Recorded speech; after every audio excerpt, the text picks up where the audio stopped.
नरेश के पिता कपड़े के व्यापारी थे। तो नरेश के पिता की डेथ होने के बाद नरेश ने अपने पिता का कारोबार संभाला और वो रोज़ सुबह को जाता था और घर में रात के 10 बजे घुसता था। तब ऐश्वर्या की उसके साथ शादी हुई और ऐश्वर्या वो उसका रूटीन यही चलता रहा। तो ऐश्वर्या को लेकर उसके घर वालों में काफ़ी तनावनी हुई और इसके बाद वो ऐश्वर्या को लेकर एक फ्लैट में रहने लगा। अब नरेश की जो मृत्यु हुई है वो किस तरह से हुई है आपको बता दें। ऐश्वर्या को ये बात अच्छी नहीं लगती थी कि नरेश सुबह को जाता था और रात के 10 बजे लौट कर आता था। तो उसने क्या किया कि उसका मन नहीं लग रहा था। मन ना लगने के कारण नरेश को उसने किस तरह से मारा आइए इस वीडियो में जानते हैं। तो जब लोगों ने पूछा कि हाँ दुकान पर नरेश क्यों नहीं आ रहा है और काफ़ी बड़ा व्यापारी है, जब पुलिस में रिपोर्ट दर्ज कराई गई तो और भी जो व्यापार मंडल के लोग थे उन्होंने कहा कि नरेश दुकान पर क्यों नहीं आ रहा है, नरेश की तहकीकात की जाए और नरेश को ढूंढा जाए कि नरेश है कहाँ पर, नरेश की किसने हत्या की है।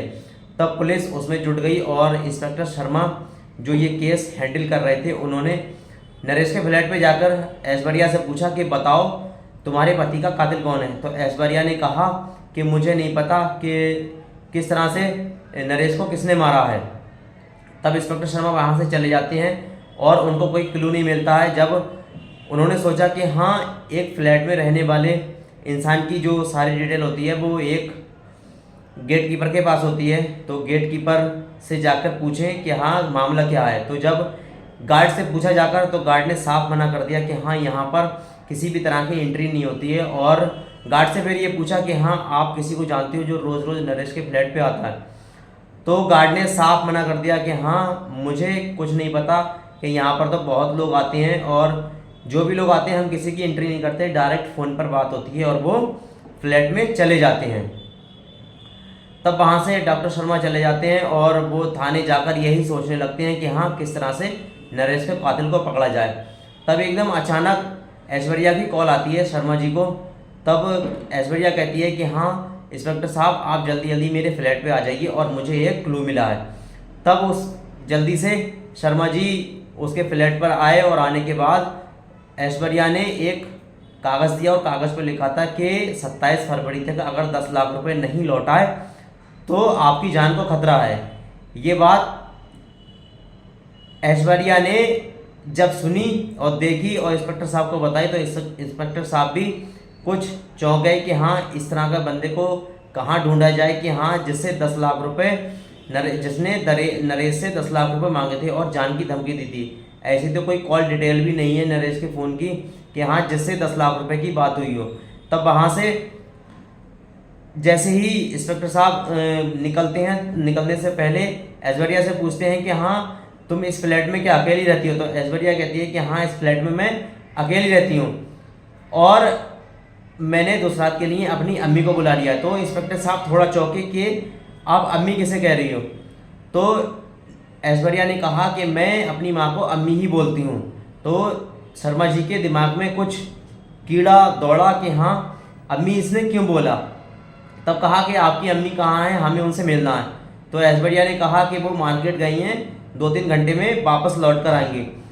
तभी शर्मा जी जब गेट पर आते हैं तो अंदर से खांसी की आवाज़ आती है। तब तुरंत पलटते हैं और कहते हैं कि हाँ ये खांस कौन रहा है। तब कहती है वो मेरी सासू माँ हैं और मैं उन्हें बुला लेती हूँ यहाँ पर, सासू माँ को। तब इस तरह से शर्मा जी वहाँ से चले जाते हैं और नरेश की इसी तहकीकात में लगे रहते हैं हाँ किस तरह से नरेश के कातिल को पकड़ा जाए। तब शर्मा जी ने सोचा कि हाँ इसका क्लू तो एक गार्ड से ही मिल सकता है। तब जाकर वहाँ पर तुरंत अपने थाने से उठे और उठने के बाद वहीं फ्लैट पर पहुँचे और पहुँचने से पहले उन्होंने गार्ड से पूछा कि हाँ बताओ। तो गार्ड वहाँ पर नहीं दिखा, वहाँ पर एक नया गार्ड दिखा। तो उससे पूछा कि जो यहाँ पर पुराना गार्ड ड्यूटी करता था वो कहाँ गया। तब उसने कहा कि मुझे नहीं पता वो कहाँ गया है और मैं यहाँ पर नया नया आया हूँ। तब शर्मा जी के दिमाग में और कीड़ा दौड़ा कि हाँ ये इस तरह का मामला है तो इसमें किसी न किसी की साजिश है और हो सकता है कि इसमें गार्ड भी शामिल हो। तब उस गार्ड का पता पूछने के लिए जो नया वाला गार्ड था उससे पता किया, तो उसने कहा मुझे नहीं पता है। तभी एकदम अचानक उस गार्ड ने कहा कि यहाँ के चेयरमैन साहब से पूछो। तो चेयरमैन साहब ये बात कर ही रहे थे दोनों, तभी चेयरमैन साहब की गाड़ी अंदर आती है और अंदर आने के बाद शर्मा जी उनकी गाड़ी रोकती हैं। रोकने के बाद उस गार्ड का पता पूछते हैं, तो चेयरमैन साहब तुरंत उस गार्ड का पता बता देते हैं कि वो बिहार के सीवान ज़िले में रहता है। तो उनको पता चल जाता है। तभी शर्मा जी थाने वापस लौट जाते हैं और यही सोच रहे थे कि किस तरह से नरेश के कातिल को पकड़ा जाए। तब वो बिहार की पुलिस की मदद से वो गार्ड के घर पहुंच जाते हैं और उसकी पत्नी से वहां मिलते हैं और पूछते हैं कि हाँ आपके पति कहाँ हैं।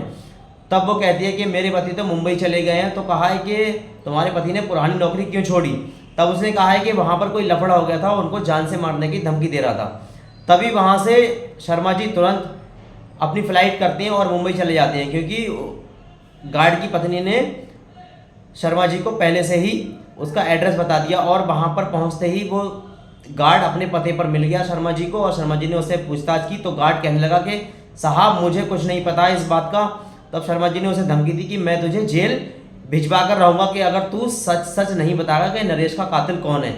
तब उसने कहा कि साहब मैं सब बता दूंगा और मेरे ऊपर कोई आँच तो नहीं आएगी। तब शर्मा जी ने कहा कि भरोसा रखो, तुम्हारे पर कोई आँच नहीं आने वाली है। तब गार्ड ने सारा मामला बता दिया कि हाँ इस तरह से एक सलीम नाम का शख्स आता था और ऐश्वर्या जी से उनके फ्लैट पर मिलता था। तब शर्मा जी ने गार्ड से कहा कि नरेश के होते हुए भी वो मिलता था। तो कहा कि हाँ नरेश के होते हुए भी वो मिलता था। तब गार्ड को लेकर वो वाराणसी आ जाते हैं और वाराणसी आने के बाद तुरंत ऐश्वर्या के फ्लैट पे पहुंचते हैं। और ऐश्वर्या के पास जैसे ही पहुंचे तब कहा शर्मा जी ने कि ऐश्वर्या जी आपके पति का कातिल मिल गया है। तो ऐश्वर्या ने कहा कौन है। तो कहा आपके ही कंपनी का, आपके ही दुकान का एक कर्मचारी है जिसने नरेश को मारा है और वही 10 लाख रुपए लेने के लिए कह रहा था। तब ऐश्वर्या थोड़ी चौकन्नी हुई कि हाँ अब मामला सुलझ चुका है और मेरे ऊपर कोई आंच नहीं आएगी। तब शर्मा जी ने कहा कि हाँ तुम्हारे पति के कातिल मिल गया तो तुम्हें खुशी नहीं हुई। तो ऐश्वर्या ने कहा कि हाँ मुझे खुशी हुई है और बहुत खुशी हुई है कि जल्द से जल्द उसे जेल भेजा जाए। तब शर्मा जी ने नरेश के बड़े भाई को बुलाया थाने जाकर और पूछा कि ये बताओ जो नरेश का कातिल है वो आप पता कर सकते हो। तब नरेश के बड़े भाई ने कहा ये तो रुखसाना ही जानती है कि हाँ उसका कातिल कौन है। तब शर्मा जी ने कहा कि ये रुखसाना कौन है। फिर ऐसी बात होते होते बात बढ़ गई और नरेश का भाई ये नहीं बता रहा था कि रुखसाना कौन है। तभी उसने एकदम अचानक बताया कि रुखसाना नरेश की पत्नी है। तब शर्मा जी एकदम चौंक गया। चौंकने के बाद कहा कि ऐश्वर्या, कि हाँ ऐश्वर्या ही रुखसाना है और रुखसाना ही ऐश्वर्या है। शर्मा जी तुरंत समझ गए कि हाँ मामला यही है। तब वो जाकर ऐश्वर्या से मिले और मिलने के बाद कहा कि ये सलीम कौन है, सलीम के बारे में पूरी डिटेल मुझे दीजिए। तब ऐश्वर्या ने कहा कि सलीम मेरा भाई है और मैं उनसे मिलती हूँ। तो कहा ठीक है तुम्हारा भाई है। तब वहाँ से शर्मा जी चले जाते हैं और जाने के बाद सादे बाने में अपने 2-3 गार्डों को उस बिल्डिंग के गेट पर खड़ा कर देते हैं। और जैसे ही अगली सुबह को 8 बजे जैसे ही सलीम आता है और ऐश्वर्या वहाँ पर खड़ी मिलती हैं। ऐश्वर्या सलीम की गाड़ी में बैठकर चली जाती हैं। गार्ड सलीम को नहीं पहचान पाते, जो पुलिस के कर्मचारी हैं वो सलीम को नहीं पहचान पाते और ऐश्वर्या को देख लेते हैं कि हाँ वो एक गाड़ी में बैठी है। गाड़ी का नंबर नोट कर लेते हैं। जब गाड़ी का नंबर से सर्च किया गया तो वो एक सलीम नाम के बंदे की गाड़ी थी। तभी वहाँ से उसकी डिटेल निकालते हैं और उसे पूछते हैं रुखसाना से कि हाँ ये सलीम कहाँ रहता है। रुखसाना एड्रेस दे देती है कि हाँ सलीम भदोई में रहता।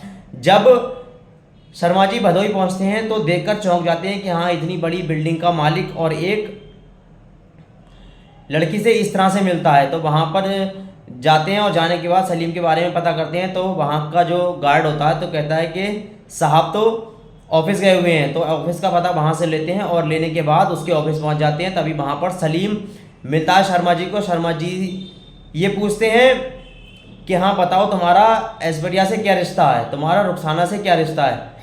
तब एकदम अचानक से बाहर से एक बंदा आता है और सलीम को एक पर्ची देता है। पर्ची देने के बाद शर्मा जी से ये कहता है सलीम के 5 मिनट वेट में अभी आया। तो ये पर्ची में क्या लिखा था ये शर्मा जी नहीं जानते थे। शर्मा जी ने जो वहाँ पर टीवी चल रही थी जिसपे कैमरे कनेक्ट थे, तो शर्मा जी ने टीवी अपनी तरफ कर लिया और करने के बाद वो जाकर तुरंत रुखसाना से मिला और मिलने के बाद रुखसाना से बात की कि हाँ ये, रुखसाना ने कहा कि यहाँ पर इंस्पेक्टर साहब आए हैं, तो कहा हाँ अंदर बैठे हुए। तो उसने कहा कि मैंने बता दिया है कि तुम मेरे भाई हो। तब सलीम ने कहा कि तुमने सारा मामला बिगाड़ दिया। तो रुखसाना ने कहा कि मैंने क्यों मामला बिगाड़ दिया, अब ये शर्मा जी मेरे इतना पीछे पड़ गए थे तो मैंने इन्हें तुम्हारा एड्रेस बता दिया और कहा तुम मेरे भाई हो। इतने में सलीम वहाँ से रुखसाना को छोड़कर अपने ऑफिस में चला जाता है और जाने के बाद शर्मा जी कहते हैं ठीक है तुम मेरे साथ चलो वाराणसी और वहीं जाकर सारा केस निपटाया जाएगा। तब सलीम कहता है कि मेरे पास टाइम नहीं है, मेरे पास बहुत काम है। तब उसे शर्मा जी सलीम को डांटते हुए कहते हैं कि चलो नहीं तो मैं तुम्हें यहीं से जेल भेज दूंगा। तब शर्मा जी के साथ सलीम चला जाता है और जाने के बाद दोनों को हिरासत थाने में ले जाकर पेश किया जाता है और तभी वहाँ पर गार्ड को बुलाया जाता है और गार्ड से पूछा जाता है कि बताओ कौन, यही है सलीम। तो गार्ड कहता है कि हाँ यही है सलीम और ये मुझे रोज आकर टिप्स देते थे और कहते थे किसी को कुछ नहीं बताना। जब ये मामला नरेश की मृत्यु हो गई तब इन्होंने मुझे 50,000 रुपये दिए थे कि यहाँ से चला जाओ और जाने को कहा, नहीं गया तो हम तुझे जान से मार देंगे। तभी गार्ड वहाँ से नौकरी छोड़कर चला गया था। तब ऐश्वर्या से पूछा कि हाँ तुमने अपने पति के साथ रहते हुए तो तुम्हारे साथ सलीम कैसे आता था।